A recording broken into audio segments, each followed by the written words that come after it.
Boker Tov. Boker Tov à tous. Chodesh Tov. Chodesh Tov pour ce mois de Shvat, un mois de Bracha, comme beaucoup de gens nous le font dire. Un mois où il y a beaucoup de Shabbatot spéciales, comme Shabbat Shira, Shabbat Matan Torah, parce que c'est le Shabbat, c'est le mois où il y a le Parashat Yitro. Baruch Hashem, ce soit un mois vraiment de bracha, d'Atzlacha et tout ce qui va avec. En fait, à partir de maintenant, une fois par mois, nous allons faire un Dvar Torah sur le mois de l'année qui est en rapport avec la tribu qui lui correspond. Et ce qu'on peut apprendre de lui. Tous les chidushim qu'on va dire, tout ce qu'on va dire sur les mois seront selon le Zohar Kadosh. Parce qu'il y a beaucoup d'avis, il y a l'avis du Sefer Yetzirah, du Yakut Shimoni, chacun a son avis sur les mois par rapport au Shevatim. Mais ce que je dis là est d'après le Zohar. Et d'après les cours que j'ai entendus du Rav David Touitou, qui sont dit pour plus de détails dans ces cours sur les Mazalot sur YouTube. Comme c'est le mois de Shvat, nous allons parler de la tribu qui a hérité de ce mois. Ce mois est attribué, comme tout le monde, beaucoup ont sans doute deviné, le mois de Asher. Asher, et c'est aussi quelque chose. Et en quoi ce mois est-il vraiment en rapport avec Asher? Quoi ce mois lui est-il familier? Asher qui était à la fois le huitième fils de Yaakov et le deuxième fils de Zilpa. Comme nombreux d'entre vous le savent, dans le mois de Shvat, il y a la fête connue de Toubishvat, la fête du nouvel an des arbres fruitiers, où nous faisons l'éloge des 7 fruits d'Israël. Le blé, l'orge, le raisin, la figue, la grenade, l'olive et la date, ou plutôt le mil de date, comme le mentionne le verset dans la Parashat Ekev, Prekret Pasukret. C'est le mois où les valeurs matérielles d'Eretz Israël sont au premier plan. Comme on l'a dit tout à l'heure, les 7 fruits d'Israël sont en rapport avec Israël. Donc, on fait l'éloge de ces 7 fruits-là. Aussi, dans les brachot que Yaakov a donné à Asher, sont des brachot liés à son territoire, sur la terre d'Israël. Comme dans le Sefer Bereshit, Perek Memtet, Pasuk Raf, mais Asher Sheman Alachmo, Miwiyiten Meradene Melech. De Asher, gras et son pain, et il donnera des plaisirs royaux, des plaisirs au roi, des plaisirs royaux.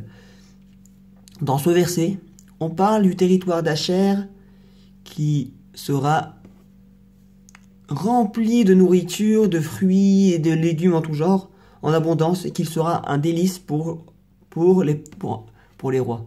Qui sera vraiment un délice pour les rois. Et on voit aussi le deuxième verset dans Sefer Devarim, avec la Gimel Chabdalet, Ul Asher Baruch, regarde, Ul Asher Amar Baruch Mibanim Asher, Yehi Retsui Rechav, Vetovel Bashemen Raglo. Asher, il est dit que bénis soient les enfants de Asher, qui réjouissent toujours ses frères et que ses pieds soient remplis d'huile. Là, on apprend que le fruit qui pousse vraiment en abondance dans le territoire d'Asher, c'est les olives. Il y en a tellement partout, il y en a tellement à profusion dans son territoire que les pieds de ses habitants seront remplis d'huile. À force de marcher sur eux et tout ça, à force de vivre là-dedans, ils risquent d'écraser sans faire exprès même le noyau et ils risquent d'être remplis d'huile. Donc, et permettez-moi d'ajouter un petit ridouche que j'ai écrit il y a quelques semaines, enfin il y a plusieurs semaines, que lorsque dans le verset de Bereshit, nous parlons de la bénédiction de Asher sur le délice des rois, Me'aden et Meler, Oiten Me'aden et Meler, nous pourrions aussi faire allusion au vrai plaisir des rois. Il y a les plaisirs matériels et les plaisirs spirituels. Le plaisir matériel est le profit des rois des récoltes de leur territoire. Ça, c'est un plaisir matériel. Et le plaisir spirituel, c'est le plaisir d'être roi, d'être à un niveau suprême par rapport à ces sujets. Car car l'allusion au passouk Shemena Lachmo Aboiten Maden Meler peut aussi dire l'huile d'onction, le Shemen Amishra qui est utilisé pour oindre les rois. Pour ensuite qu'ils aillent avec leur sujet en guerre.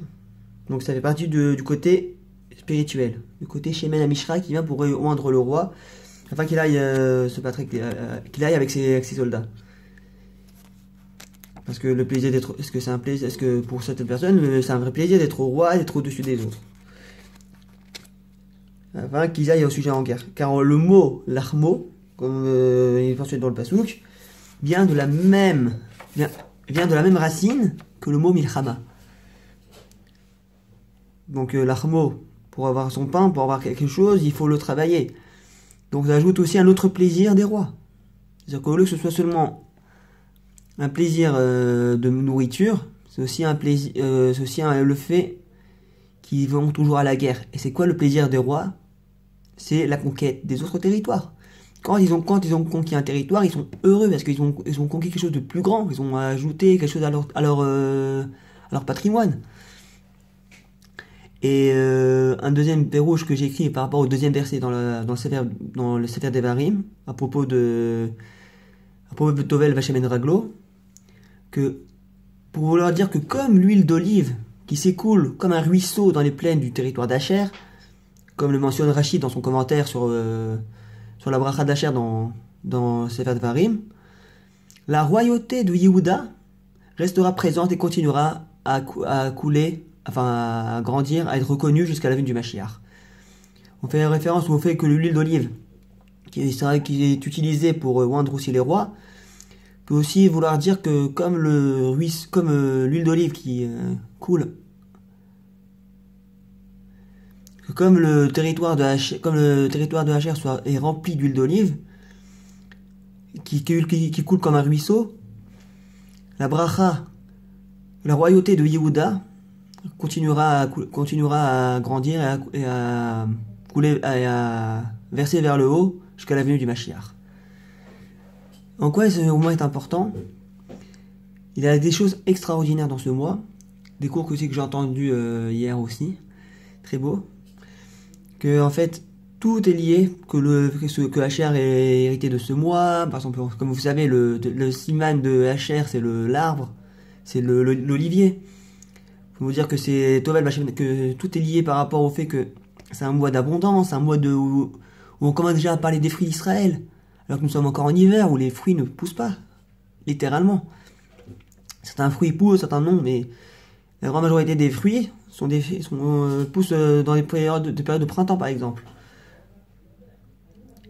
Et c'est ça l'importance du mois de Shvat. Et comme on l'a dit au début du cours, c'est aussi un mois où il y a beaucoup de Shabbatot spéciales. Il y a le Shabbat Shira dans la partie de Béchalar qu'on écoutera la semaine prochaine. On parlera de l'ouverture de la mer Rouge, un moment historique et impossible à imaginer le plaisir que de sortir d'un endroit où on était esclave. Et aussi le Shabbat Parashat Yitro. On parle des Aseret HaDiberot, où on parle des 10 commandements qui vont faire de nous ce que nous sommes. Et aussi, quelque chose de vraiment important, parce que c'est le mois, comme on l'a dit, c'est le mois de l'importance matérielle de Eretz Israël. C'est l'importance de reconnaître, d'avoir une reconnaissance infinie envers Akadosh Baruch Hu qui nous a donné ce qu'il faut pour vivre, pour aussi être reconnaissant envers lui. Et envers aussi la terre, l'Eretz Israël qui nous a donné en héritage et aux patriarches, afin que nous puissions vivre comme des Hébreux comme il faut. Et c'est exactement ce que le territoire de Hachem nous apprend. C'est important de mentionner car c'est un mois de Shefa.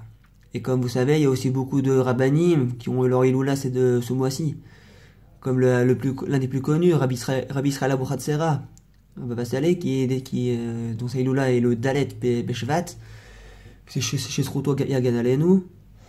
Et il y a aussi d'autres rabbanim.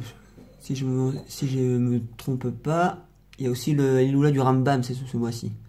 À moins que je me trompe, Bezrat Hashem, je ne sais pas. Enfin bref, il y a aussi, c'est aussi un mois de Shefa d'une grande abondance. Et que je souhaite à chacun et à chacune d'avoir toujours des brachot. Surtout ce mois-là est un mois où il ne faut pas hésiter à aider à son prochain, à toujours être présent. Quand vous voyez quelqu'un qui n'a pas l'habitude d'allumer les bougies le Shabbat, par exemple, et essayez de lui donner un peu l'idée, la force de le faire. On ne demande pas de forcer la personne à faire la chose, mais de l'initier à le faire. Ou même essayer de le dire de faire un petit peu Shabbat. Essayez de l'influencer dans le bon côté, dans le côté de ce qu'Hachem attend de lui. Et ce qu'Hachem attend de nous surtout. Et pour ajouter aussi à un niveau de bracha, c'est aussi un mois où les Shovavim, c'est le mois des Shovavim, de Shemot jusqu'à Mishpatim, c'est un mois où il y a beaucoup de brachot. Donc c'est important de mentionner que ce mois-là est un mois particulièrement puissant pour les brachot. Boker Tov et bonne journée à tous. Arshav, אומרים את השיעור הזה בעברית. נאמר לכם כל חודש בשנה, נאמר שיעור על החודש הזה, והקשר עם השבט